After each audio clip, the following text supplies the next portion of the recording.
That's new. Did you guys all hear that noise? They must have updated the software. Oh, okay, that's great. This is Glenn Lyvers with Prolific Press. Today is May 29th, 2021. This is the poetry reading for the month, and we're going to begin with KB Valentine. Hi, thank you so much. It's good to see everybody. I didn't realize this was such a big group. That makes me happy. I just recently came out with my book called Edge of the Echo, which you can see behind me. The first poem I'm going to read to you is called Tree Singing. It's after Wallace Stevens. One must have the mind of trees to frisk in summer breezes, dip limbs in time to the rhythm of the wind, and have been warmed by August sun to shift and burn, to smolder in October's gold, copper, crimson flames, to cradle nesting squirrels curled around a heap of nutty sweetness and the scratch of owls' talon grip when frosts lace scarred and withered bark. Cardinal fire balanced on needle branches snagged with snow, white weight bending till it strokes the blinded earth. When green peaks sneaks through gray-brown husks and harmonies, melodies flutter between our leaves, we breathe the Lenten rose and bloodroot far below, believe in everything again. Thank you. The second poem is called Space Between Bones, and this book is predicated on the idea of the four Celtic elements of air, earth, water, and fire. So this has all of those. Space Between Bones. Weathered stone stretches the burren, pleats and pockets where wild thyme and bloody crane's bills struggle past the lime, the rain, to perforate the moonscape.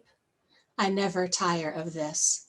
Waves worrying the shingle, pipits and wheat ear chittering, parachuting the sky, cuckoos crying from a hedgerow. Wind claims my weariness as I breathe the gloaming, the brine, the fire of ice-white stars, the sod. This is what stays.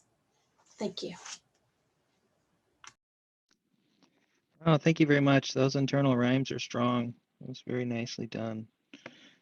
All right, let's move on to Gloria. Hello, everyone. Thanks for having me. It's a pleasure to meet everyone today. I'm really a writer of prose more than poetry, but this is called Blueberry Monday. Early morning at the farm, I choose each one with slow deliberation to savor the peacefulness and notice that they are not quite round as I indulge in one. It tastes like Maine. The sound of a child's laughter as her mother calls, "Come, my love, it's a beautiful day to pick berries." Somehow those words bring tears that spill into my bucket, and I pause to wipe them away. And yet, my heart is full listening as birds exult in song. There is content amongst the vines. Yes, it is the perfect day to pick berries.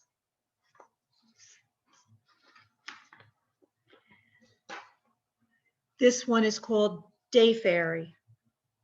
My wings unfold, revealing a gentle, oh so delicate beauty. Tears of gossamer twirl and unfurl in the daylight, playing peekaboo with rays of sun. Streaming in from between the mosses, a ruffling breeze releases intoxicating perfumes from the depths of my soul. Breathe in, dear ones, do not tarry, for my song won't last forever. Thank you very much. I like how you have these like extensions where it feels like there's this line break and then it's over, but then it's and this and then it adds this complexity to your work. It's very pleasant to listen to. Not everything is as good on when it's read as it is when it's written, right? Because we generally tend to read everything. That's quite nice. Eleanor, you have to unmute yourself. I'll try to share a screen.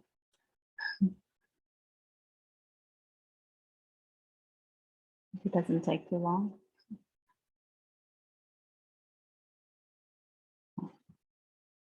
Just a second, bear with me.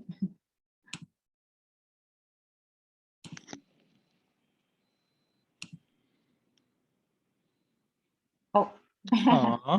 Oh, nice. That's my kid. But what I meant to share was this. Once it's open, there. Oh, sorry. If it doesn't work, I'll just, oh yeah, it's working. Don't know if you can see it.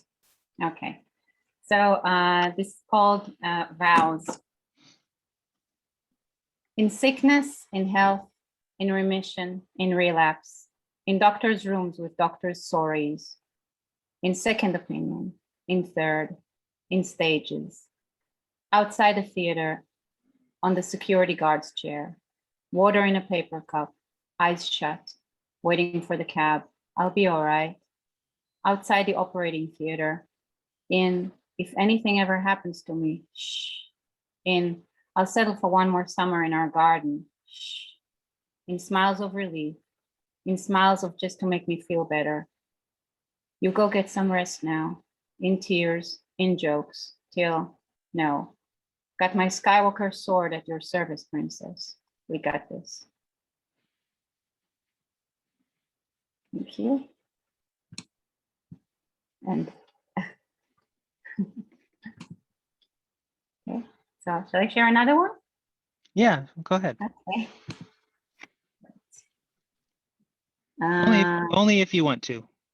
Yeah, okay, why not? If I can, that's the only thing. I'm struggling technically here today. Don't know why. Okay, I'll share this one just because it came up.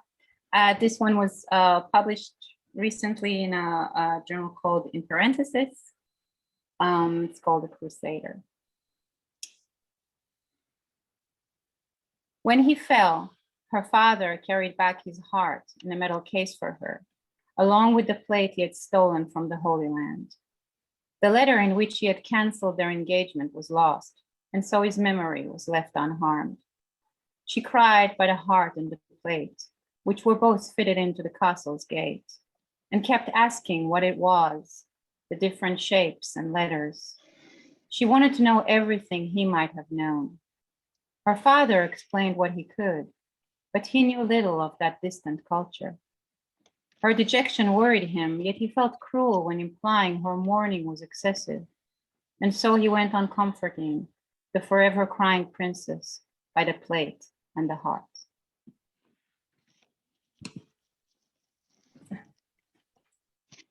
Thank you very much for that. I don't know how it is on everyone else's computers. If you want to share, if you have the window open already, then you can click the share button and then pick the window, and it should match up. So Doug, you're going to be next in just a minute.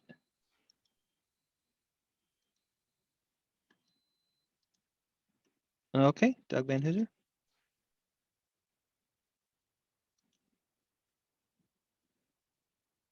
Okay, I wrote this poem on one of those days when I went in my room and I said, well, what the heck am I going to write about today?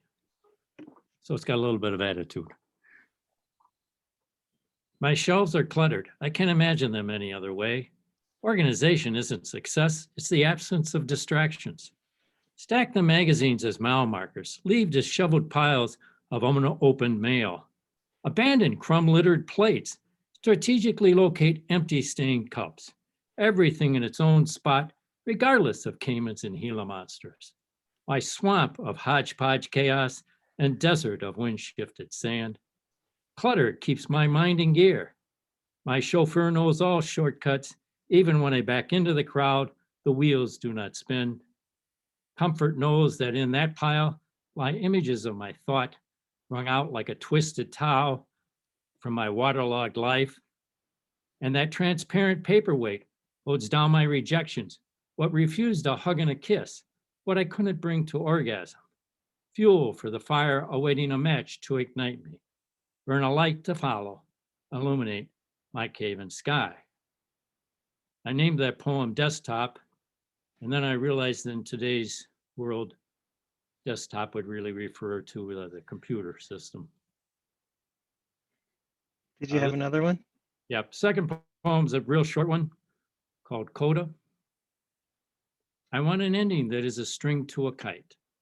The long creak of a warped board loose from its nails. Even in December, be a leaf the wind cannot twist free. Love those short poems. I've noticed the speed. I've read a lot of your work over the years. The speed of that first piece was a little different. It was nice. Very nice. Okay, Len Carver. Hi, can you hear me? Can you hear me? I can hear you. Yep. Is there something in the background there? You can see me okay? There's a new computer. Can you see me okay? Is it coming through? Mm, Not see me? yeah, it's not pleasant. There's something going on there. Okay, I see myself in the computer, but I don't know. All right, I just muted you for a second because I don't think you realize it, but there's a lot of loud noise coming through your speakers. So I don't know if they're up too high. Do you have something in the room that's loud? It could be that he's on twice. That happened to me last week when I was on my brother's computer, and he both on a browser and the Zoom function, and there was backwash. Could be. It could be. I don't know for sure. I just thought I'd mention that. Yeah, I don't think he's in here 2 times.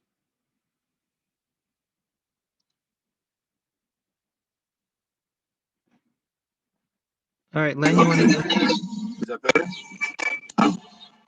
I don't know what I did. I did try to hit the buttons, it's a new computer. I don't know what I did wrong. Share screen, anything else in here you can do? Just more. Why don't you try turning your speakers off so that you don't get the feedback through your microphone, and then unmute yourself and try again. Let's try that. Now that's good. That's better. Yeah, I'm sorry. Unfortunately, that's not going to work. I don't know what I'm doing wrong here. All right, well, I know that you need to go near the top of the hour. I'm going to just mute you, and if you can work that out, give me the heads up in the chat here, and I'll try and come back to you. All right, we're going to move on. That can happen to anybody, so we'll give them every chance to come back. I've been there. Alexandra Coates. Greetings from. Hey, how are you doing? Fine, thank you. Greetings from East Midlands. The first poem is called Maki Maki, My Heart. A flood has taken the place of my heart. My organs are dying from lack of oxygen. Or is it that I'm overcome with feelings and get nothing done? Sadness spreading everywhere. Imagine all the sadness hormones or happiness, dopamine, flooding my brain. Maybe the positivity would encourage me to take risks to fight for things that matter. It's said that the heart too is a brain. If my brain were mistletoe, would it be independent and romantic? I might become a matchmaker, myself clinging to branches, though self-sufficient. If my heart were planet Maki Maki, I'd devote my life to the environment and nature and care for all the organs in my body. But with a heart so distant, what would happen to me? Would I burn up in stellar fire or freeze in a cosmic void? Who would understand the Maki Maki heart or a blow dryer brain? Such person would warm me up on chilly days and nights with vapid thoughts of hot air.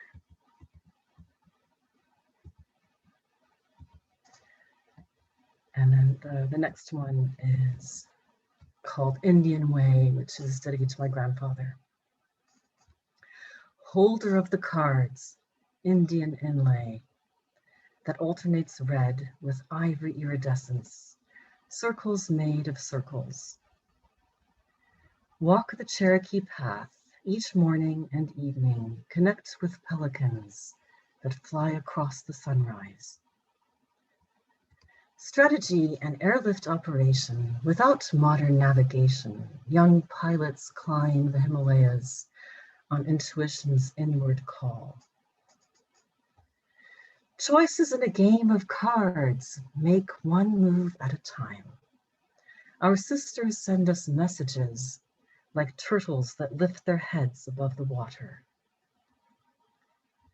For one instant, his eyes smile in that space above our heads as I take his place to play at the table's circle. Connect with pelicans that fly across the sun. Thank you. Very nice. Very nice. I like the way that the I is understated a little bit.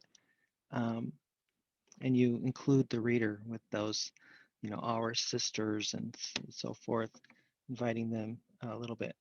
That's one of the things that I've been seeing just a lot in work recently is the I being very, very heavy. And that was a really nice balance. Shasta Hatter, thank you for coming. Welcome to the group. All right, I guess I'm going to come back to Len if he sticks around. I'm going to go ahead and read. I wrote this piece today.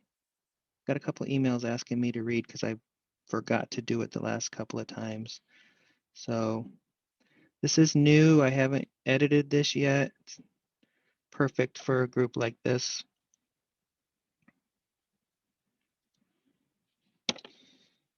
It's called COVID Witness. This is probably the only place I'll ever read this piece. I'll throw a lot of these away after I do it in a meeting like this.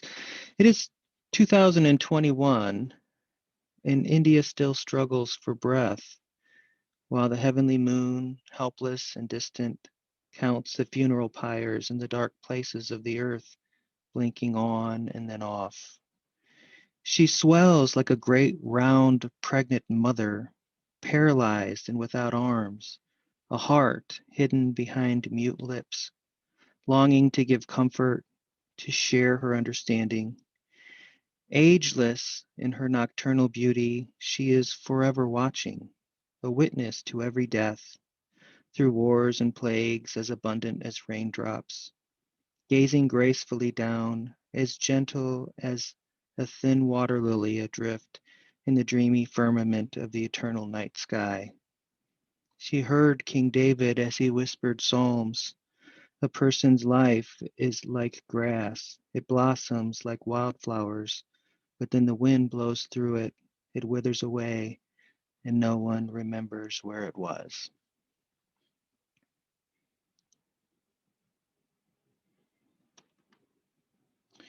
Okay, and as it usually goes, I tend to get lost at this point.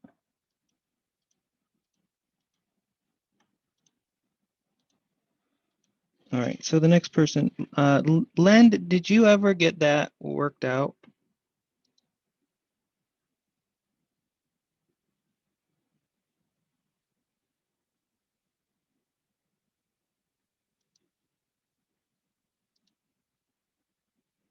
I don't know if he's here anymore. Yeah, there he is.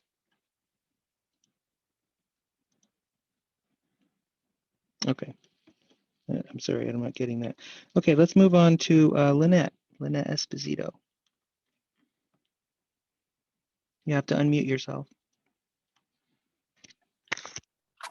Okay, now everybody knows I'm lucky to be here because I'm barely able to press a computer button. I'm going to read well, that's true. You're laughing at me, but you should laugh at me because I have so many stories of my mistakes and technology. This is a poem that's going to be in an upcoming Poetry Quarterly. And Glenn was kind enough to comment on it. I appreciate that so much. It's called At the Ocean in Late Fall. The water begins to cool along the Jersey shore. Soon dolphins will leave, summer behind. So I take a boat ride out to see them in the wild. I feel the breeze spraying seawater on my face as the boat cradles and rocks. The young captain calls 2 o'clock. I turn to watch a large pod of dolphins frolicking in the distance. A whale, after spouting, cries out of the ocean, rises out of the ocean then dives. His tail looks like a pair of dark angel wings disappearing into the water. The twilight sun the twilight sun casts a golden ribbon on the ocean waves. I'm surprisingly at home.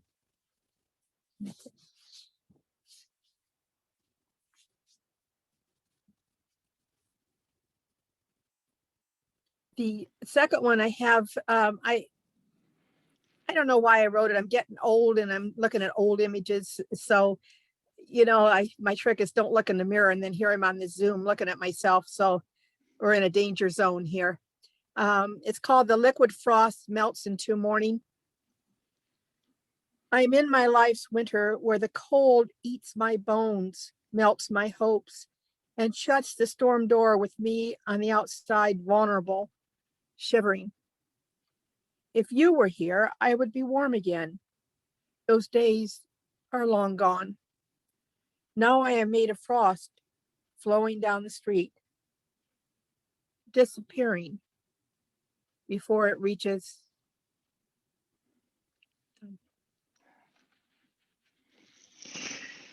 Oh, it's very touching. Thank you for sharing that. Those really personal poems are difficult to write for an audience because it can become too diary-ish, you know, not relatable. But you don't ever seem to do that. You just seem to engage the reader so well. Thank you for that. Welcome, Len, and appreciate you coming and joining the event. The next reader is, I think, James Bethel. Jamia Allen Bethel. You have to unmute yourself, sir. Unmuted. Thank you. I want to call attention to a project that I've just finished. I just finished putting up a website. It's dedicated to everybody that's engaged in any kind of creative activity, particularly poets. The URL for it is braindrops, braindropps.com. And take a look, see what you think. It's not complete by any stretch. So if you want to talk to me about it or whatever, you'll need to find the contact page and email me. I don't know how to make a contact page work yet. So there you go. Here are my two poems for today.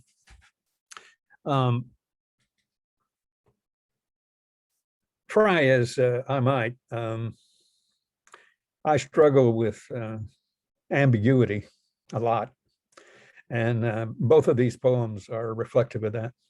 This first one begins with a title that is a French term that usually is at the end as a response to some other kind of claim about reality or what have you. So, n'est-ce pas? Try as I might, symbols fail to contain my wordless language. Only this can be said. I would be unambiguous and plain as day, unified, direct, complete, whole, silent as a new moon night sky over Death Valley.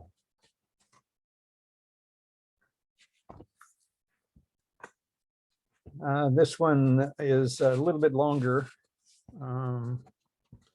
It may sound like it's over, but it's not. I have a tendency to do that. Title is Out of Darkness, Light. There is much we cannot speak of, and in the search for words pursued to the place where words fail entirely, we may discover we have entered into a silence where language is unspoken and yet surely unambiguous. The space between words and the marks on the page, at the pause between the in-breath and the out-breath, beyond the symbol or sound, patient, timeless, and infinite, the still small voice awaits for nothing more than our willingness to listen. Instantly recognizable, first by what it is not your father, not your mother, not the priest, not the guru, not even Barbara Streisand, but your own voice, distinguishable by its eternal message of peace, love, and joy amidst the cacophony of the world that we keep insisting somehow is more real than this blessing of beauty. In East Indian tradition, there is a story that in the beginning of creation, the Godhead lived inside our consciousness until our ego hijacked it for behaviors that in the beginning disturbed the gods so much they took it from us. Debate then became where to hide it so that humans wouldn't find it. Infinite potential rejected the bottom of the sea as well as the heavens until Brahman said, let's hide it inside humans since they'll never think to look for it there. The silence that followed was filled with light. Eyes opening, the world, you and I will have changed in ways you nor I can yet speak of. Thank you. I liked the ending. I thought it was very strong. Thank you for sharing that. It's really nice. Thoughtful and deliberate in your word choices. I like that. I appreciate that a lot. I bet that would really sing on paper. Got one person coming in here and then we'll move on just a moment.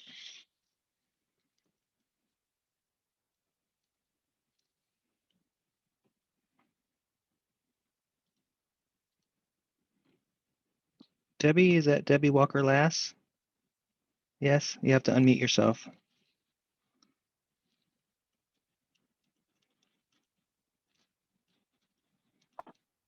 Yes, it is. Okay, great. Thank you for coming today. I really appreciate Oh, it. I'm so glad that you let me in. I'm late. I apologize, y'all. Oh, it's fine. No problem. Okay. All the way from the beautiful country of Ireland, Mary Gunn. Thank you, Glenn, and hello to everybody. The first poem I would like to read is a Senru. It's about that day in June when Dubliners celebrate the writings of James Joyce, and it goes like this.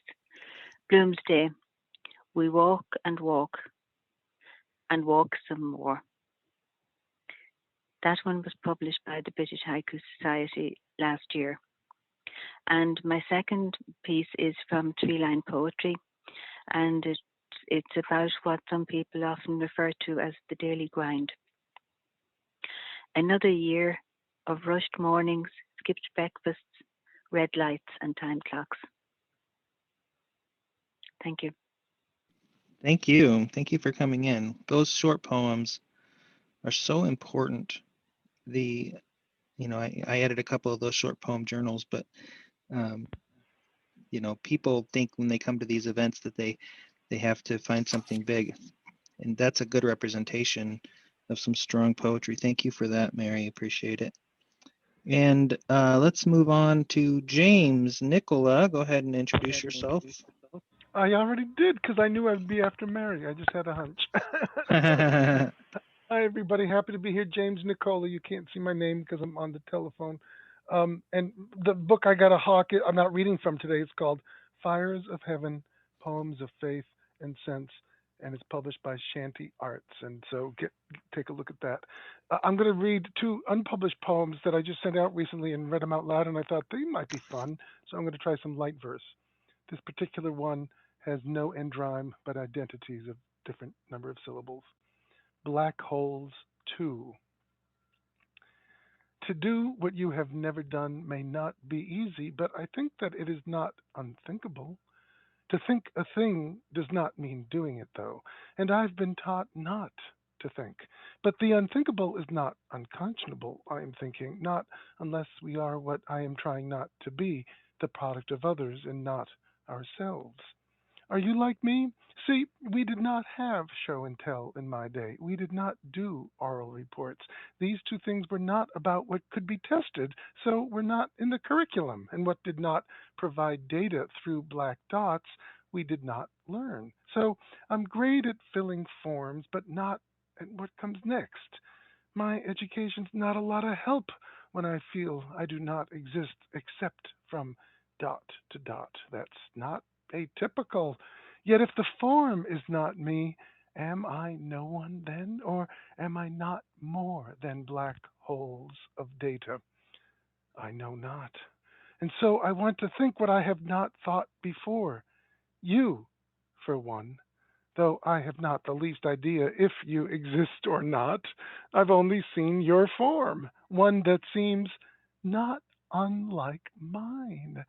At this point, though, I do not know what to do. Just think that it would not be such a bad idea to meet, or not. The second one is much shorter, and it's called The Order of Things. The Order of Things. Let's teach our children that should they decide to murder someone or someone's and then themselves, they might start with the suicide and save a life or two or 5 or 10. Thanks for listening. Oh my. That last one really got me because, well, of course, the subject matter and then using the word children in it. Wow. It's what poets Thank do. you. We turn things over and look on the underneath, right? It's just Yeah. fantastic. Yeah, Very and I nicely didn't write done. it in response to the latest. It's a few years old, and then this happened just this week, and I thought, okay, I'm going to put it up. Thank you Well, for we're listening. glad that you did, and thank you for visiting us today and calling And in. thank you, too, for being marvelous. And now I'm going to mute. All right.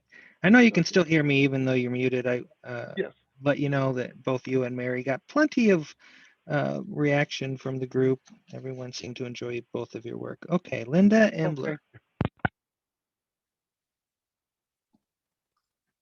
All right. My first one is called Orchard's Joy. I stand tall within this orchard. Pecans fall off my branches like raindrops. I hear below me the cracking and snapping of the husks caused by many creatures. I hear animals gathering those dropped brown pearls of wisdom. They open them like fortune cookies, and from within them, they hear nature's wisdom being broadcast. Examine everything closely. Learn from your senses. Play is a great way to learn. Turn inward when it's your turn to die. The nighttime hides the most secret of facts. All heed those insights. The zigzagging deer or coyote, waddling raccoons, hopping and skittering mice and red squirrels, chattering birds, lumbering cows, strutting turkeys, and the ever-wandering possum. I speak to the animals by virtue of my fruits, and in return, I receive much joy from watching them frolic at my feet. It is the most delightful of exchanges. That's the end of that one. This one's called Temperatures Within Memories. I did not wish to revisit the fire and blind of the sun, nor to fly back to that forgotten burn that introduced us to all our summers. But there you were, standing on the sidewalk in front of my house, and now the landscape of my front yard has changed. I slip back the curtain. I think to myself, wasn't it you who loved Lightfoot and his carefree highway? And wasn't that why you left? I watch you try to stuff your breath in my mailbox. You only left dust in the shade within where you stood. That night in a dream, I finally understood the truth of you. That dream explained your magnetic strangeness. All those images in the dream, those half-lit or full faces floating on new cool waves of the sea. I thought those were all you, or did I just imagine the relief from the heat? That's the end. Very nice. Thank you for that. I like the way that you really speak to the reader there. I feel like you're talking to me in places. Very nice. Uh, Marcus Benjamin Ray Bradley. Hi, Glenn. I got a notification yesterday that this one was accepted for the upcoming edition. So I'll read one that you recently read called Matches. Oh, yeah, that was a great piece. Thank you for sending that in. I think I told you I was inspired by the January reading, and this is the one I wrote after that one. Watching period pieces on streaming services, I am struck by how often matches were used for ordinary activities, such as touching tips of cigarettes, sucking flame into a pipe, kindling furnace coals, shining candles on romantic dinners, secret passageway lantern lighting. Matches were endlessly useful for quite a long time, but they've been replaced, like so many other things, from the periods in history where men wore hats. When a match head is stricken, something is about to happen. A state of an object is short seconds away from being permanently changed to another. Like when our eyes first met, with that same look in them, igniting a fire.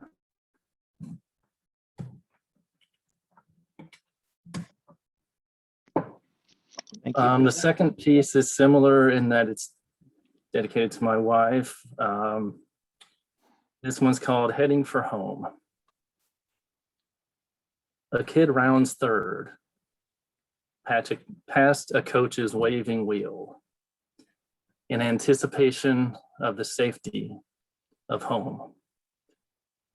The thrill of running full out for the pure joy of it shows in his eyes. This is how I return to you.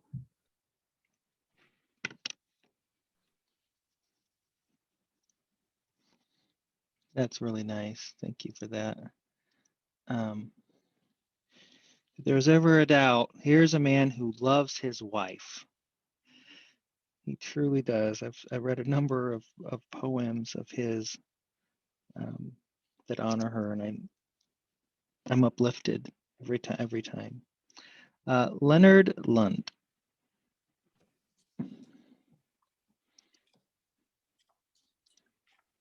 Good to see you all again.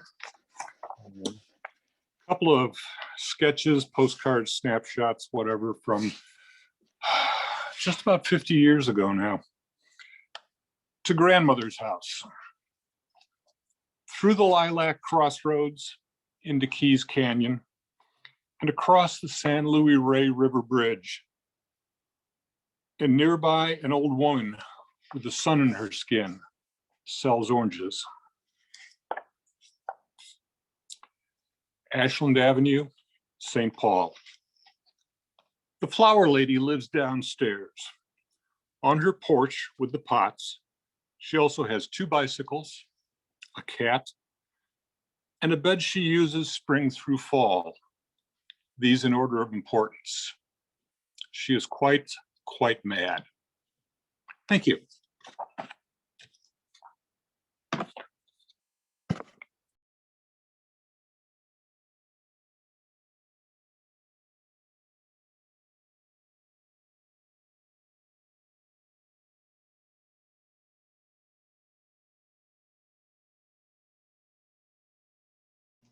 Glenn, you're muted.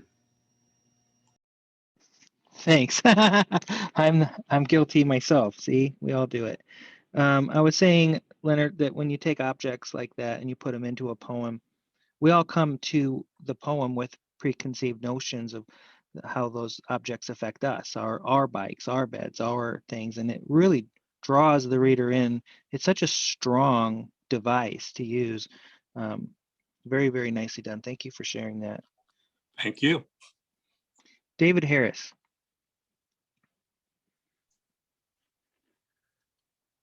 Okay, I've been writing a bunch of letters, a bunch of poems in the form of letters, and this is one of them.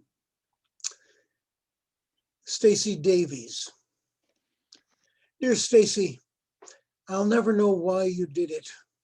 We were never close, surely not enough for me to discover your sorrows? Was there one shock, something in the mail that day, or some thorn embedded so deep there was no other way to remove it? Young, pretty, talented, but your life lacked something, or you thought it did. There was some flaw that could only be repaired with a rope and light fixture. I had moments when Kate was teaching me to divorce her, when life seemed a burden, but moments only, not a plan to act on. What were you, 24? At 64, I look back at what I would have given up, at what you did give up, and wonder what could earn that cost. I'll never know. With any luck at all, I'll never know. And my second one is a little more upbeat. The art of painting a room. 1. Must you know why you are painting the room? Is this an assignment, or did you wake up and feel a need for difference? Do you know how you want the room to look, or do you want to leave the past behind? Can you start fresh with no idea of how the room looked when someone else painted it? 2. No idea? Impossible. The past is always tapping on your shoulder, demanding to be heard, acknowledged, revised. Find a place, slap on some paint. How does it look?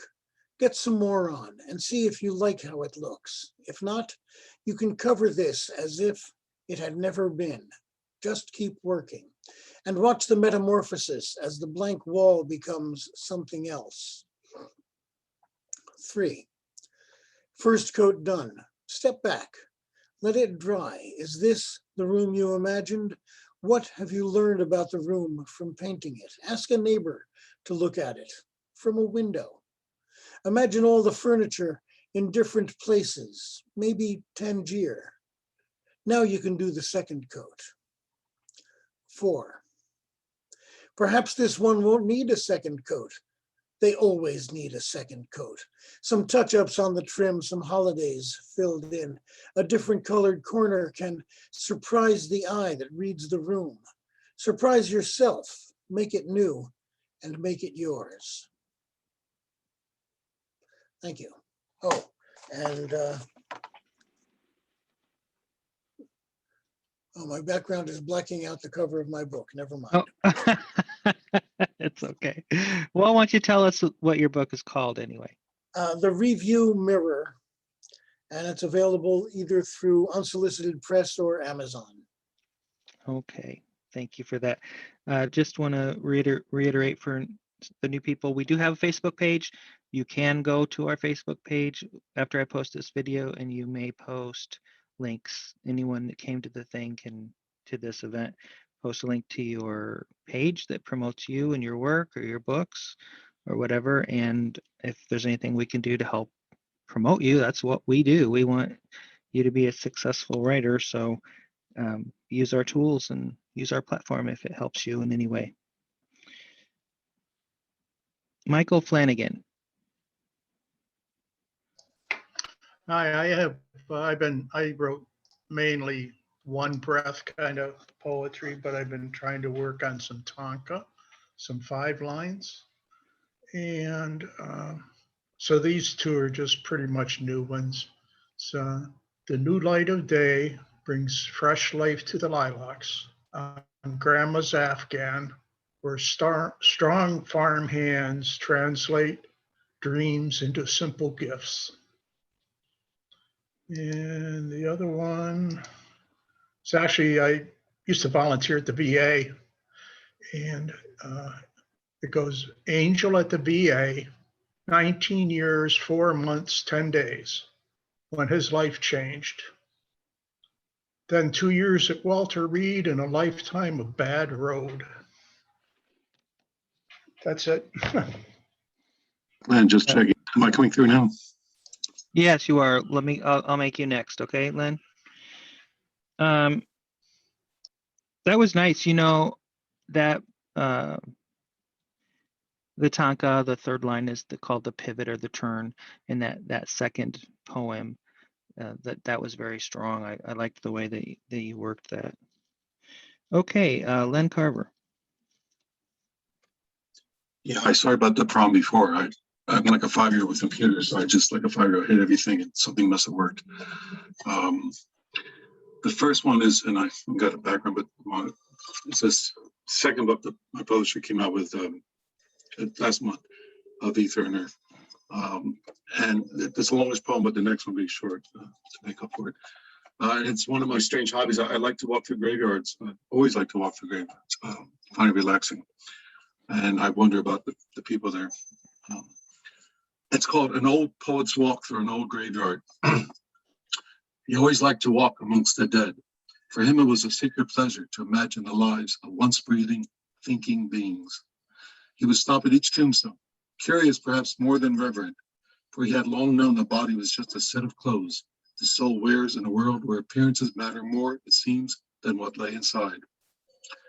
The old man liked to compare his years to those chalked in each stone, continually amazed that so many had died with fewer years on their belts, so to speak. Not that he thought his 73 winters was a lot. Looking back all that time, all the summers and all snows and all the fallings of dried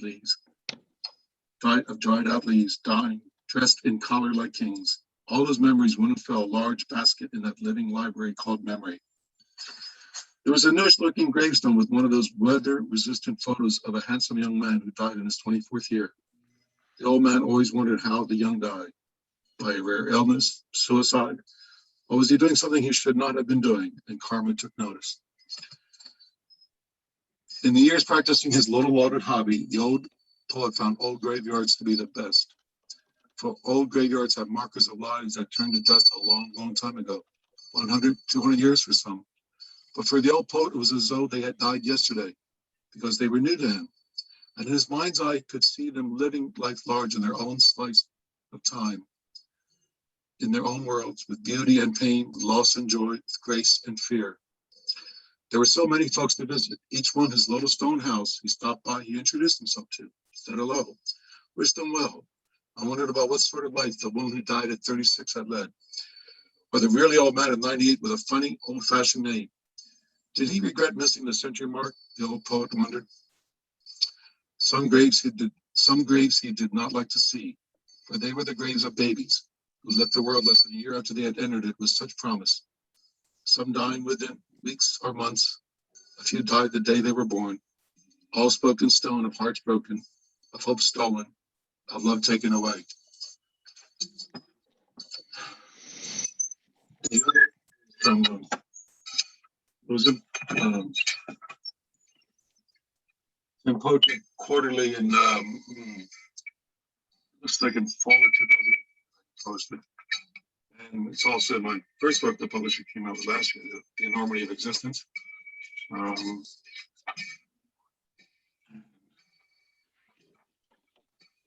the wrong page.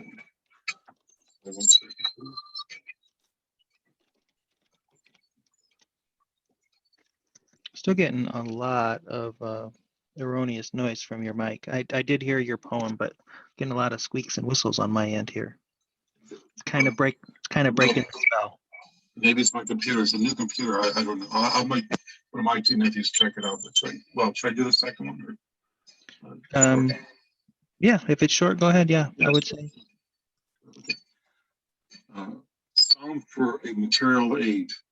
I sing to you from an empty vessel, for you gave me my eternal voice. All about me are lost, all are deaf. To your voices it flies in the wind, and none can see. All blind beggars unaware their deep, deep poverty. Your beauty is everywhere, sunlight and moonlight and the grace of birds and their flights of freedom and trees that stand as guardians and oceans whose waves crest eternally. And your grace, that is what holds the universe itself together. And in us it is a love that calms, a love that pulls meaning from death and gives hope to those who reach. Thank you. I followed that second one a lot better than the first one. Okay. You know what? No, don't be sorry. We all have those things. If it helps you at some point, you can contact me and we can do a one-on-one. Kind of take all the time you need to get that stuff worked out. Happy to help if I can. Jenny Pina. Hello. Glad to be back. Two poems. The first one is titled Brides. Afternoon sun baking freshly laid manure. My new school friend and I scaling pasture fence, leaping cow patties smothered with flies on the way to her house. No way to drive to it, no mailbox, no front steps, no curtains, a water pump, an outhouse with a peeling door, a rusty trailer dumped in a back meadow, usually for men who harvest and leave. Inside, twin sisters running around in pink Huggies, no fridge, no TV, lawn chairs for furniture. We kids sit on a worn rag rug and share a bucket of Kentucky Fried Chicken. A treat just for birthdays, my friend whispers. It's not her birthday or mine. I make sure I eat everything, even the parts I can't chew. Suck on bones like she does. We wash up in a Cool Whip container of cold water in the sink. I brought my Barbie and some outfits. My friend is afraid she will rip the lace wedding gown. Her Barbie looks like the one my cousin Tammy played with. Tammy's married now. I transformed this old Barbie into a beautiful bride with my new gown. One twin drops her drumstick, snatches the doll, waves her over her head between greasy fingers. Cock-a-doodle-doo. The mother yells, raising her hand to slap the little one. A distant tractor rumbles to life. We play with naked dolls now. The twins really need a diaper change. The gown washed in pump water dries stiff. At home, my mother's bleach fails. That gown stinks forever. Chicken bride. Very nice. Thank you for that. And the second one is called Curse. School assignments in the 70s needed more supervision. My presentation on product design demanded a sacrifice. A family oracle harboring a icosahedron, a 20-sided die floating in blue alcohol. That gorgeous cobalt liquid, the only mystical part of the magic 8-ball to me. A potion I thought fun to free until a car crash on Main Street. A teenage girl, her decapitated head, the round shape that wouldn't stop rolling, according to eyewitnesses, until it got caught in a rain gutter. After that, I didn't want to do it. A ball and a head are so much alike. I asked my older brother to do it. I confess that some kids at school thought anyone who destroys an 8-ball will have 8 years of bad luck. My brother told me that that was like believing a toy could predict the future. I agreed the 8-ball was no crystal ball. It was just a silly novelty. My brother centered the black orb in the garage vice grip, wielded a sledgehammer. The ball cracked open. One half flew across the garage. Inside, a slim white plastic cylinder with the 8-ball's guts sealed inside, which he suggested I leave intact. My report would be surprising enough. The class passed the cylinder around. I got an A+. For years, I displayed that cylinder on my dresser. Then I left for college. I thought about it later. My brother's final shape, a cylinder cold in my hands, urn of crematorium ash. Maybe believing in curses is as ludicrous as believing a toy possesses the power of clairvoyance. Or maybe I did curse my brother. Or maybe he just drank too much. Thanks so much. Thank you. Those poems that are so rooted in family, I like how yours, they go from one point to another. They're not so linear. They go, to the cousin and to the father. And there's this little like the men harvest and then leave. It's like this little indictment of that generation or those men. It felt like, and then that quick change to the children is like, here, it's just great. There's so much in there to sort of dig into and feel, I think it makes us feel like we're learning about something real. I don't know if it's real or not, but it feels real. And that's enough. It's just wonderful. Thank you for sharing that. Dennis Malsby. Hi, folks. I've got a couple poems today I will share. Memorial Day is coming up, and these are a couple from my Vietnam experience.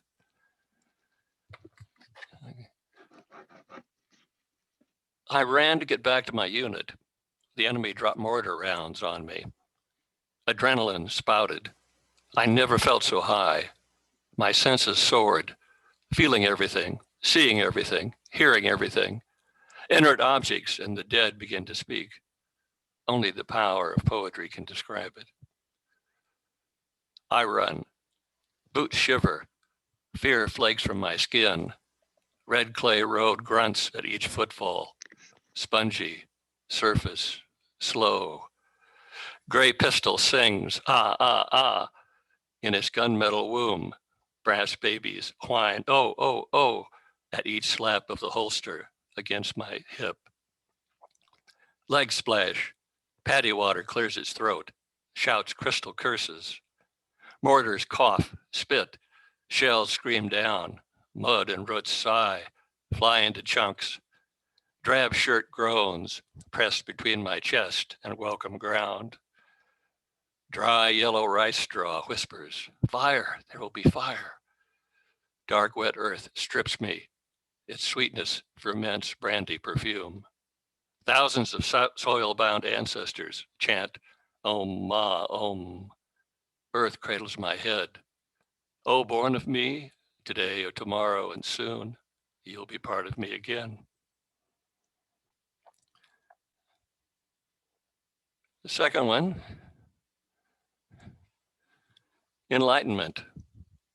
The annual rainfall is heavy in all regions and torrential in many. It is heaviest at Hue, which has an annual average of 128 inches. U.S. Army Handbook for Vietnam, 1962 edition. The Army chopper cycles in, churns the heavy, dirty air, buffets sweat-faced men and women. Loaded, it climbs to cool, clean heights. Below, curled rivers and layered jungle canopy, blues and greens and ruffled Chinese silks. Above, creamy monsoon clouds release gray pillars of rain, elephant legs walking the land. Sunlight flits across the mist. Millions of tiny prisms refract color, displaying spread peacock feathers. An aching beauty possesses us. God whispers to our becalmed souls. We are only short timers here. Those two were from my book, Near Death, Near Life by Prolific Press. It won several awards and also was a finalist for cover art in the Eric Hoffer contest.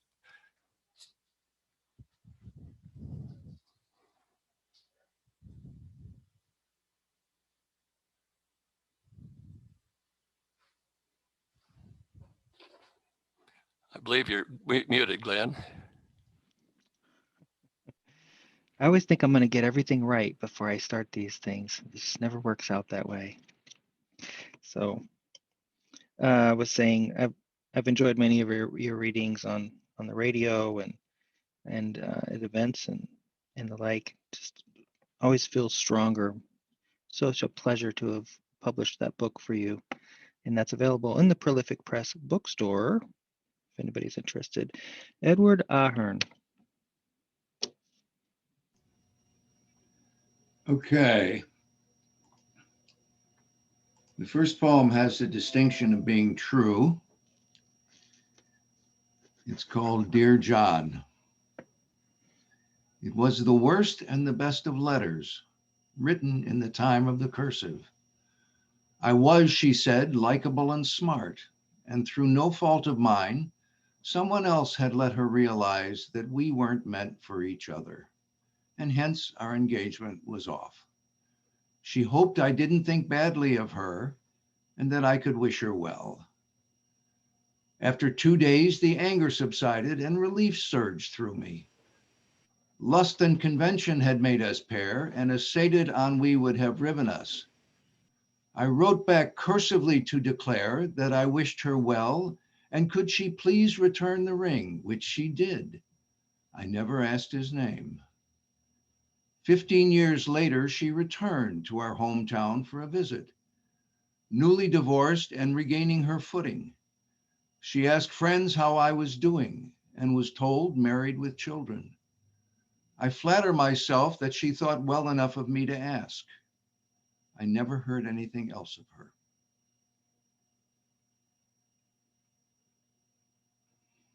The second one was kind of fun to write. I like picking on word topics and things like that. It's called Natter Chatter Cha-ching.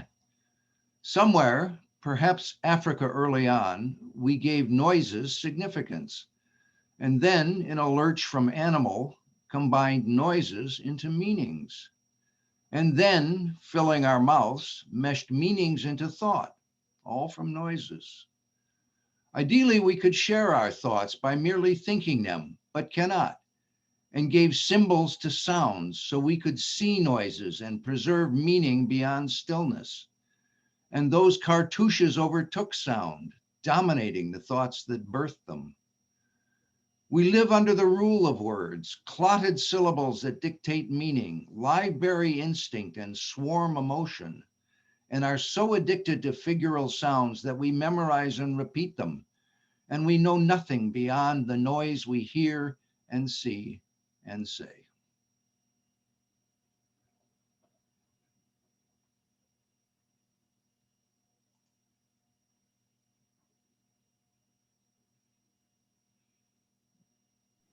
We have somebody new coming in. So let's just pause for one moment while they get seated. And thank you for that poem. It was nice. You read it very well.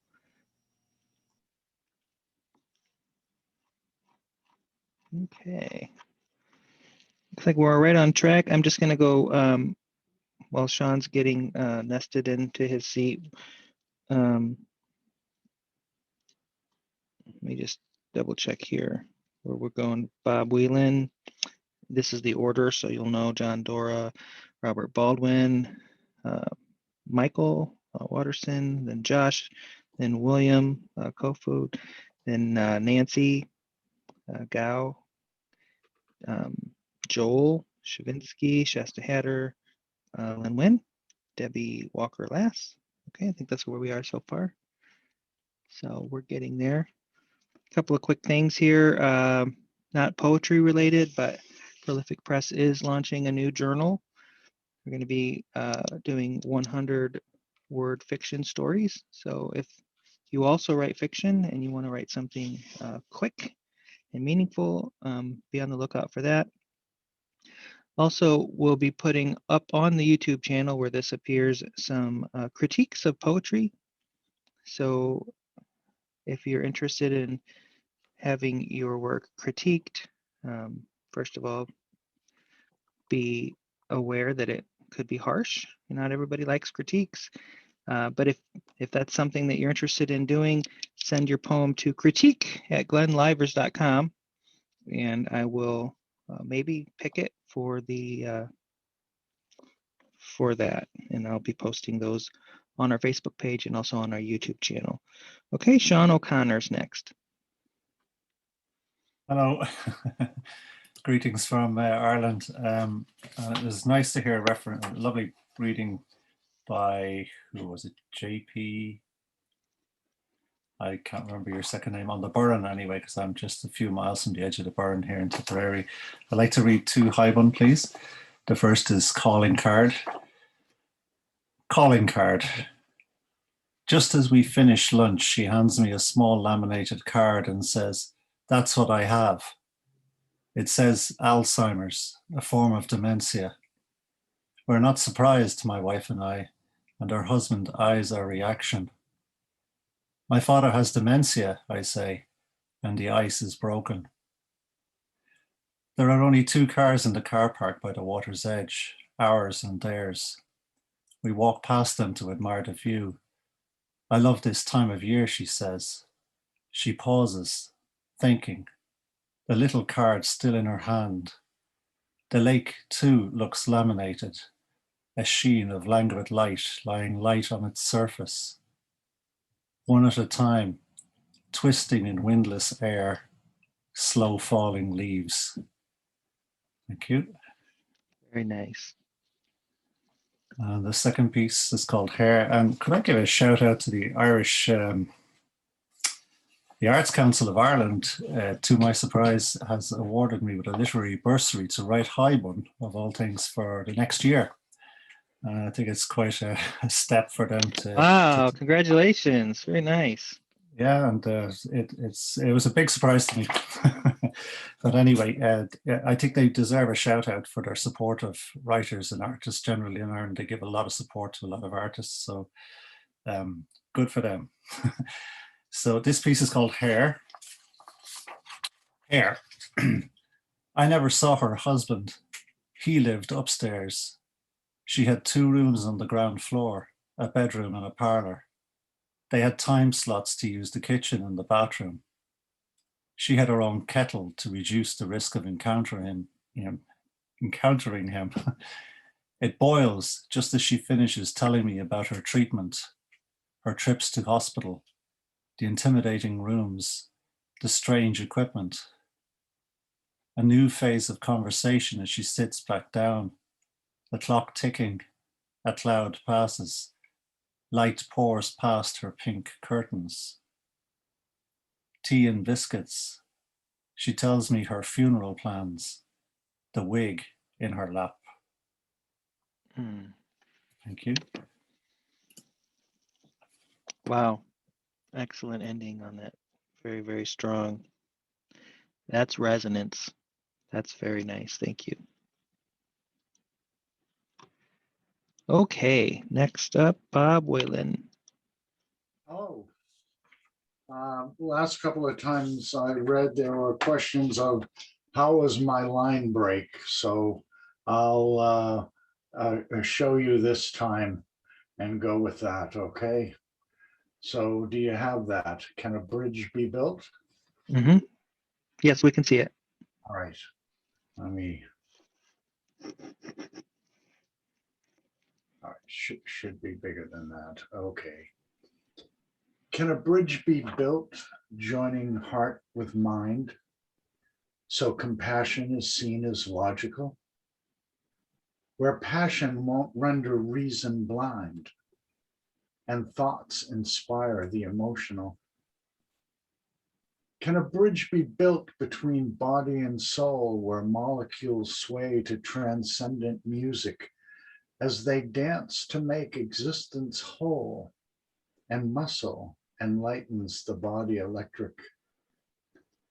Can a bridge be built that brings hate to love, where opposites learn to tolerate, as acceptance expands through the sky above, and dark impulses mitigate? Can a bridge be built to bring life to stone? It sparked the zenith of creation, animating skin and bone to endure beyond annihilation. Can a bridge be built to span the flow of time, conceding its course and all its power, flowing from sources so sublime, where eternities drift in every hour?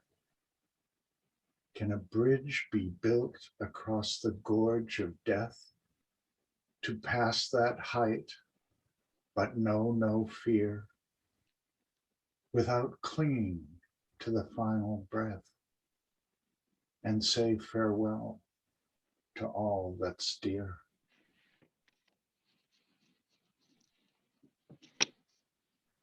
Very nice. Do you have a second one? Indeed. I'll go with this one. As she wraps my wound, the white globe covered skin, the white globe covered with dry, crinkled skin can beckon tears as I slice it for dinner. It rotates in my grasp, the blade slips, Instead, I am the one who is cut. Red weeps from my fingertip. My youngest daughter, the last child still living with me, having heard my curse, responds with a Band-Aid. She is 1/5 my age, yet insists on caring for me, proclaiming to know better than I about tending small things. I am so much further along on this path we both now share that I worry I will meet the destination too soon. Afraid she will not be prepared enough to complete the journey alone. As she wraps my wound, I feel better.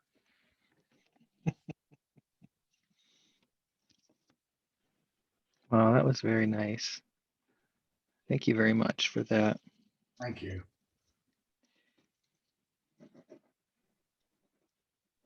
You can really get the layers there. You can really pull out those deeper meanings, and it's very, very special. I think I'd like to see that in print. Again, I'll probably rewind this and watch it. Oh, okay. Thank you. John, Dora. Okay. 2 poems, one of medium length and one much shorter. The first one is called Chocolate Cake. I make chocolate cakes on the wobbly kitchen table, whisking eggs and wet ingredients in one bowl, the dry in another. I don't have to fight anyone to lick the spoons or the bowls when I'm done. I hardly ever eat a piece of my own cake. They sail out of the house on invisible wings. Everyone wants more. Some of them offer money, but I feel awkward taking it. One should never pay for a gift, especially food, especially chocolate. The Texas sheet cakes are the best. They are huge and flat like the desert. They are so black that they look like oil, I guess. I've never seen crude oil, so I'm not sure. The icing sits nicely on the yellow cake as it sets up. The hard part is waiting for that to happen. I make German chocolate cakes too, but they don't look like real chocolate. Do they qualify with all that coconut in the icing? Are they really from Germany? I never saw one while traveling that country, not once. My mother made a death by chocolate cake that had 3 kinds of chocolate. It took her almost 4 hours, so she didn't make them often, just on special occasions like birthdays and special requests. One summer, a young intern from Sweden rented a room in her house. She made one for him, and he passed out in the living room. Children love the volcano chocolate cakes. The smart ones dig into the top with a spoon and try to hit a vein. They need to see the hot lava flowing into the saucer. It makes them happy.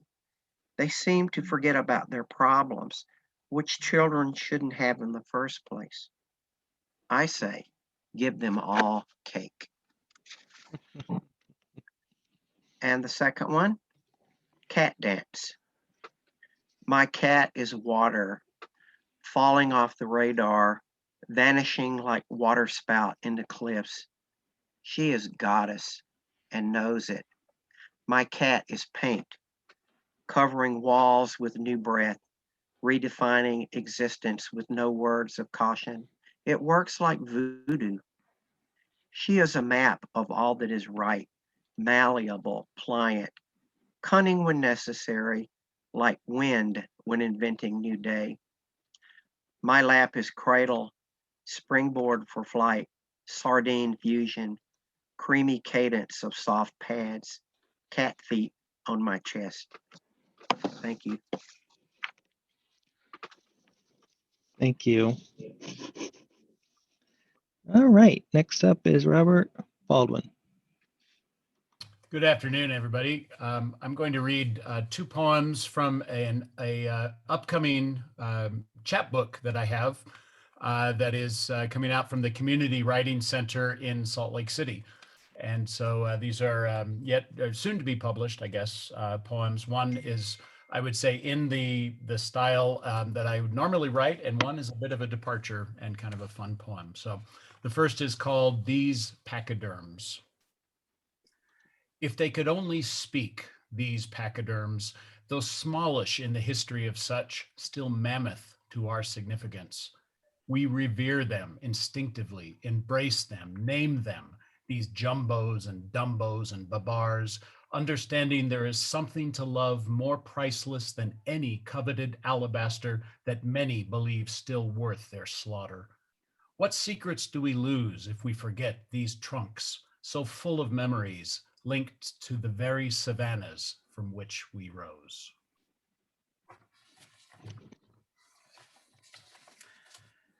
And the second one, quite a departure. Hope you enjoy it. It's called Yoga Mat. Down to the yoga mat. Yoga mat, baby, a yoga-matic program of downward-facing dogs, standing cobras, and sock hops, doo-wop, yeah. Where 50 cents gets you enlightenment and a strawberry cone. I can't believe it's Mickey Rooney, the year without a yoga clause. Frankie, Annette, Scooby, and the whole Hanna-Barbaric gang on TNT. Bam, bam, bam, bam. Pebbles under my yoga mat like stars in the Milky Way.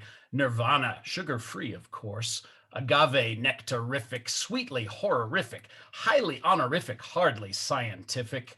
Let's add some Cajun spice to this yoga-matic, veggie, tragic, jazzermatic, aerobatic, spasmoid, attic, insight fest. Time to stretch.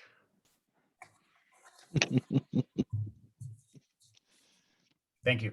That was fun. All right, moving on to Michael Watterson, I believe.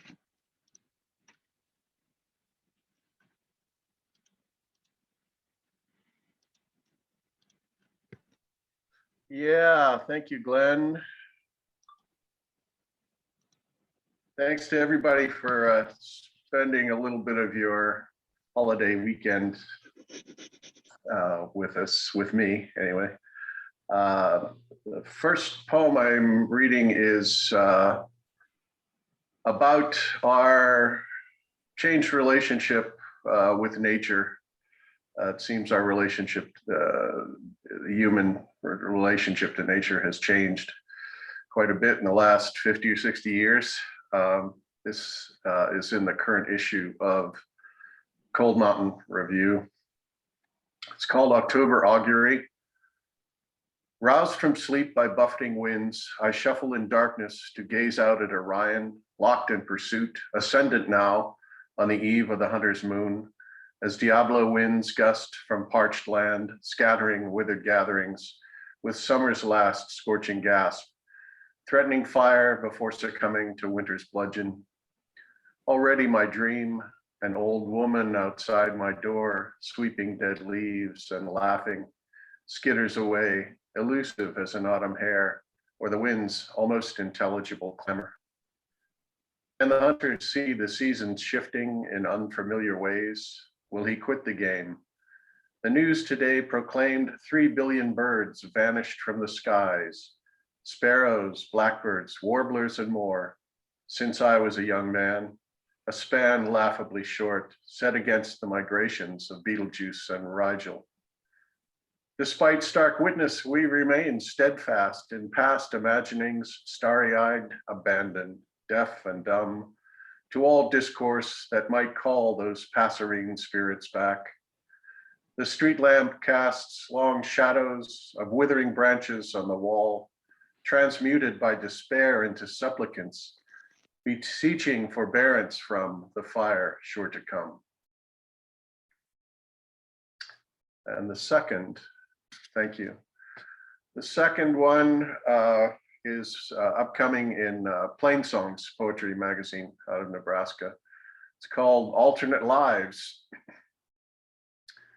Blonde Donna, Raven Harriet, You both bathed unbeknownst in diluvial longing, overflowing from the moony homeroom boy who'd scribbled hearts around your names, penciled in between French declensions and roots of X. That dry-mouthed boy in the corner who, at the bell, never scrounged up nerve to ask you out. But in sundry universes of the infinite what if, smoother incarnations woo you both, one whirlwind, one lasting years. Each leads to union, house, kids, the works. The tree of life keeps branching though, boughs for dove and crow alike. Donna grows bored and leaves with both kids. So I joyfully marry Harriet, but her sudden death puts me on the skids. Grief leads to downward spiral, overdose, an orphaned son. Meanwhile, a fool in some backwater continuum goes on mooning over what might have been. Thank you. Thank you. Josh.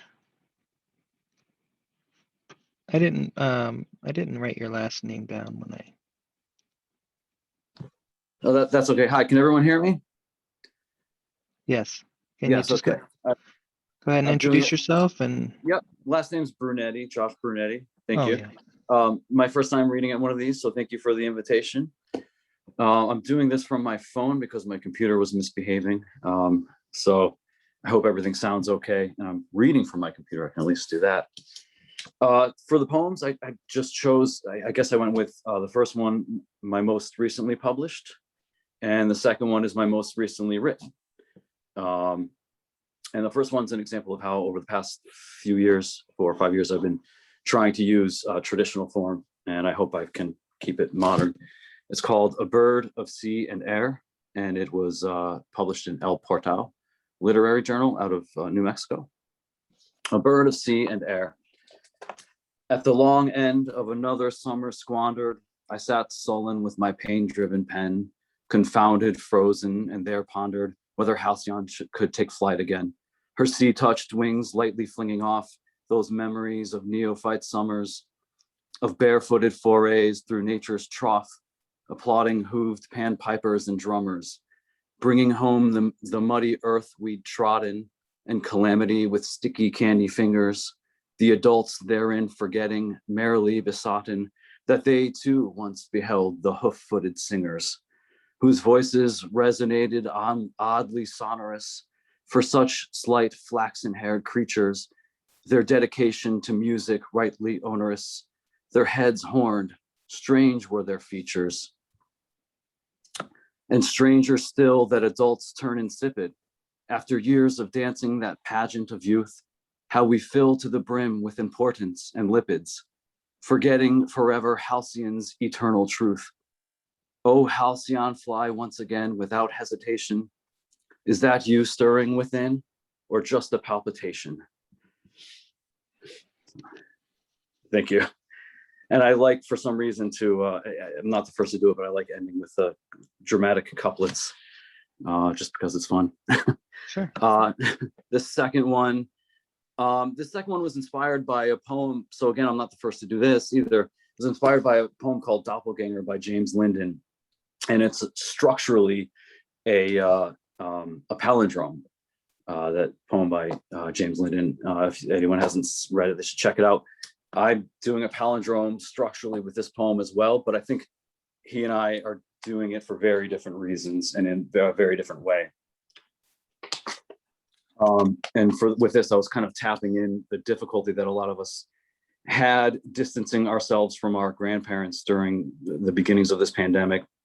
And also, you know, on the other flip side of it, grandparents having to distance from their grandchildren. It's called Fall Leaves When Leaves Fall. 1, I visit my grandfather at the hospital during quarantine. I take the lonesome steps toward dusk, or rather, he draws me ever nearer. Like a thinning wind that quickens the blood, I shudder. Will he know me? God, you are death, now stalking my thoughts despite myself. It was just a fall, yet I can still hear the hush of concern as I approach the glass to see him warily. I once knew this man to be a strong man, but now nearly diminished. I wave to him through the window. 2. My grandson visits me at the hospital during quarantine. I wave to him through the window. To be a strong man, but now nearly diminished. To see him warily, I once knew this man of concern. As I approach the glass, it is just a fall, yet I can still hear the hush. Death now stalking my thoughts. Despite myself, I shudder. Will you know me, God?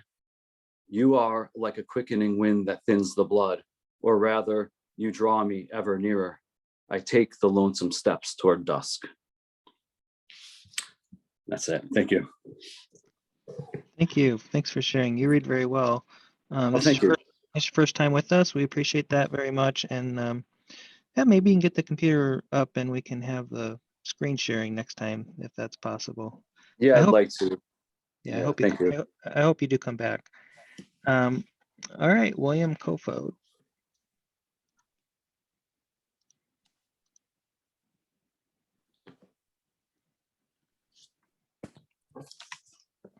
William, are you still here?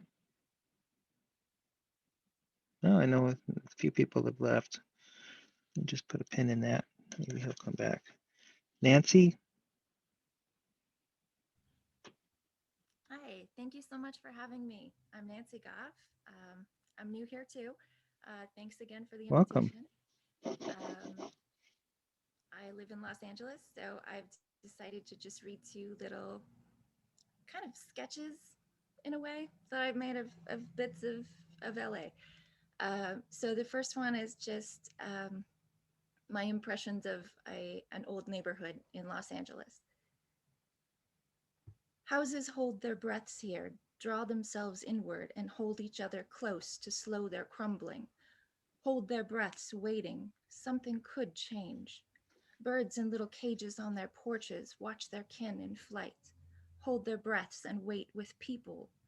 Resigned, yet yearning for something new. Bold statements hover unspoken with. Oppressive specters looming. Leftover history hangs. Swings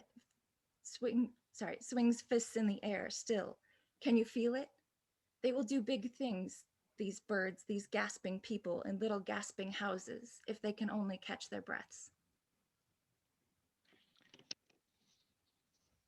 Thank you. Good job. Got another one? I do. The second one is called Boss Around Sidewalks in a Cocktail Dress. Boss around sidewalks in a cocktail dress, because this is LA and you can do that here. No need to shave your legs. They're as glorious as your tattered heels, worn, but you can run in them if you have to. You never know. Stomp through the parts of downtown they warned you about. San Julian is just another street in your city. No one dare stop you staring down crumbling vaudeville and early movie palace theaters on Broadway. Walk on through the jewelry district, swinging a knockoff handbag from the filth-caked fashion district. Boss around sidewalks and don't mind the rats. This is your city, baby. You own the place. Oh, that was good energy. Thank you for that. It was very nice. All right, Nancy. Well done for any time, first time or not. That was very strong, and I hope to see you back. Hey, William Kofod, are you here with us? I'm here with you. There you go. Just having more fun with my poem, which I had on an editor on a screen, which then wigged out, but I hit print and I'll read it from paper. First one is called Noonday Sun. Blue sky arcs high overhead, light blue like hummingbirds' eggs, soft and clean going over all, blue the call within my heart to me. Golden sunlight shines down upon me, warm and pure, filling my soul, warmth that covers me in its glow as I walk upon the grass green. Gentle breeze blows, carrying to me the sound of laughter as children play, full of joy and happiness here this day, calling to something deep inside of me. A longing strong within my heart pulls at me as I turn my eyes to see parents and children, families there together and play happy and free. And I wonder as I watch, perhaps somehow I've just forgot. Maybe it was once for me, just as the sight that I see. Emptiness within my heart and mind, a longing for that which never was. Perhaps it could be, somehow I forgot. Perhaps somehow it really was. I do not believe it could not be, if such joy there was ever for me, somehow that I could ever forget, if such a thing there ever was. Never did I play with them, never did such joy I share. Never together did we play under the sky in light of sun. All that it might have once been, what memories might fill me then. Playing, laughing together us in a park on the grass, filled with sorrow I turn away. Such joy with them I never knew. How could it have been that it was I, perhaps a child's fault it was. I do not know, I cannot tell, it was not, and I know not why. Days spent in light of sun, under sky of blue, on grass so green. Second one I wrote way back in the early 70s, late 60s. One of my other vices, I was into transcendental meditation, called The Smoke Rises. In a quiet sunlit room, free from the world, without the things that fills other rooms, a bare wood floor, white walls without, pictures or windows, nothing to think upon. I enter in, close the door, drop the world, open my mind. I carry with me a stick of incense, a stand to hold, a match to begin. I sit on the floor, cross my legs, calm my breathing, prepare to start. Set down the stand, place the stick within, strike the match, light a flame. The incense burns the fire bright, then it flickers, flame no more. I put down the match and lean back and breathe deep. Rest my hands upon my knees, grow quiet and watch. Smoke begins to rise, wavering and scattered, disquieted by moving air, set moving by my movement. Smoke slowly quiets, raising straighter into the sky, up to the ceiling, making a small cloud. The rising smoke shows my every move, each breath, perhaps even thought. I seek to see no movement, no scattering, no change, just smoke rising up and up without change, without moving. Thank you. Good to see you again, too. Thank you for coming. We just only have a few more people, so hang in there, and some of the best is yet to come. If you do have to leave, I know it's a holiday weekend. If you're popping out early, please try and do it in between readers so that you're not dropping at the same time somebody's reading, because it makes a noise and it sort of breaks the spell. Joel Shavinsky.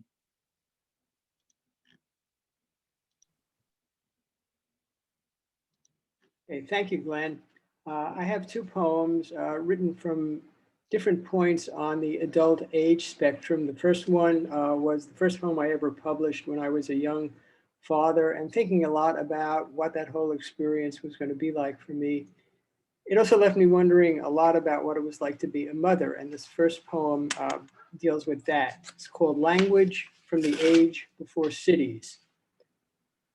She felt alien to herself, not a wife, not a mother, but a loved family servant, a fixture as old and polished with wear as the china. When the morning had gone and erased the others, she made coffee in order to embrace the cup, loving the firm object it was. And an advertisement in her magazine, selfish, buff-colored and flat, was still homey enough to conjure a birth time memory.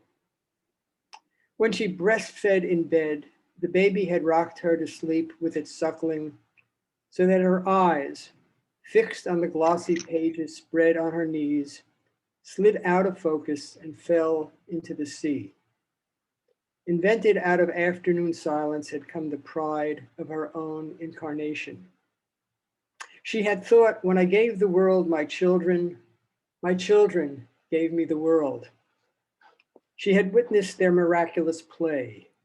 They crowned the tall towers of wood-beam playgrounds, reinvented the privacy of laughter, and curled in sleep like ancient shells, and spoke language from the age before cities. Inside her, memory was taking its turns, the canting horses moving to the well-marked music. Across a field as wide and calm as the bed of her milk, she embraced herself, knowing that some firm assurance, some animal remembrance was staked inside her skin. Thank you. And the second one is very short, could be one of those 3-line poems that Glenn encourages us to try our hand out. And it comes from the stage of life that, looking at the span of faces here today, many of us are at. If it had a title, I would call it Ancient Trees. It's very short. In our season of maturity, the body slowly sways. An ancient tree bent and draped with low-hanging fruit. Thank you. Thank you. Thank you for that. Shasta Hatter. Hello, can you hear me? Yes. Okay. So first poem is a haiku. It's kind of dear to me because it was the first poem I ever had published from a cold submission. It was published in Haiku Journal number 46 back in 2016. And it's long thin raindrops fall, framed by gray city canyon, jewels in this light. Long thin raindrops fall, framed by gray city canyon, jewels in this light. Thank you. It's also the title poem for my chapbook that's available on Amazon called Jewels in This Light. Great. And the other one I want to read is a longer poem. It's unpublished. It's called The Price of Friendship. You counted each smile, each kind word, each small joke, each tear, each confession, stacked like coins, entered in your emotional ledger to be withdrawn when you demand praise and agreement.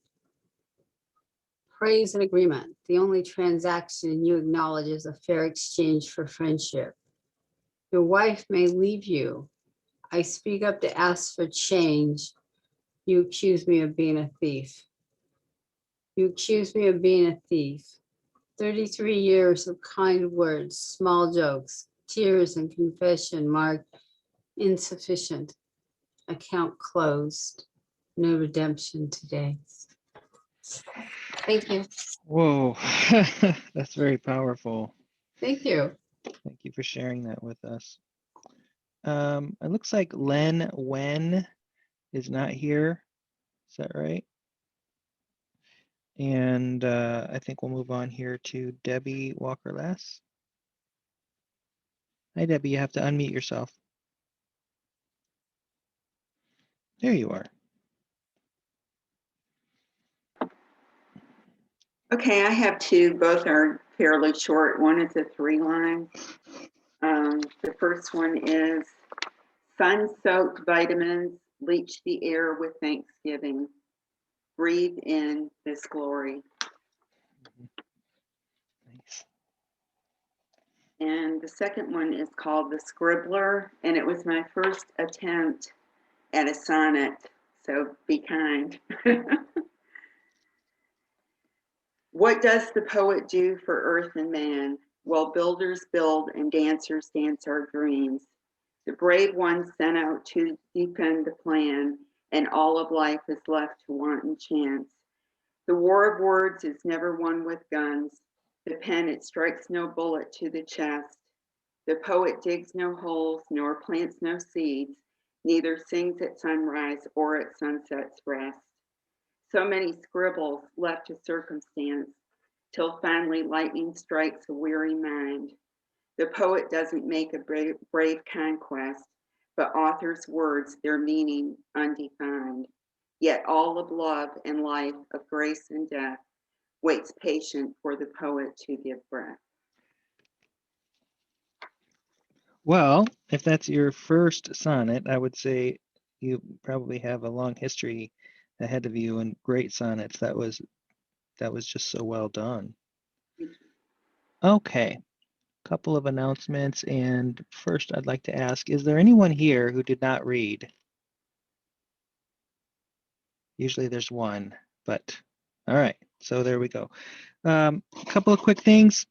Poetry Quarterly is getting ready to close the winter. I know that we are running behind, and I'm sorry for that.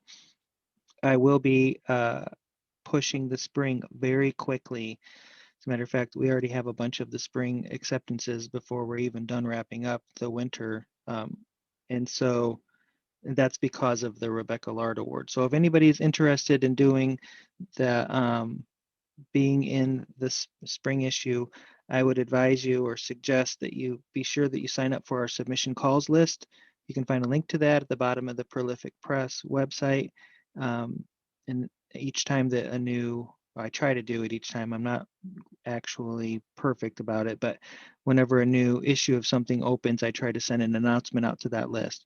And we have about 2,000 poets on there now, I think, that submit to that. So it's a little head up because a lot of poets don't know that list even exists. Okay, so there's that. I think that's it. So I hope everybody has a really wonderful holiday. Thank you all for coming. I enjoyed all of your poems so much. It's just such a blessing that you guys all come to these things. I'm always scared nobody's going to come. Like 10 minutes before the thing, I'm sitting here going, oh my gosh, I hope everybody comes. I hope there's people show up. So thank you so much for that. Thank you, everyone. Yeah, thank you, Debbie. Thank you. Thanks, Josh. Yeah, thank you. Thanks everyone for sharing. Michael, Thank you. Thanks, Leonard. Good job. Thank you, Shasta, Good Marcus. session. Thank you. Hi, Linda, thank you for coming today. Thank William. you. Dennis, good to see you again. Good job, Glenn. Thanks, buddy. JD. Thanks, Glenn. Thank you, Lynette, for coming a little early and keeping me company. Thanks, JD.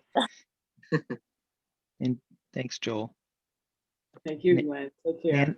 Nancy did so well today. You did so well today. So I hope you come back. You definitely, Well, thank you so much. you fit in really, really well.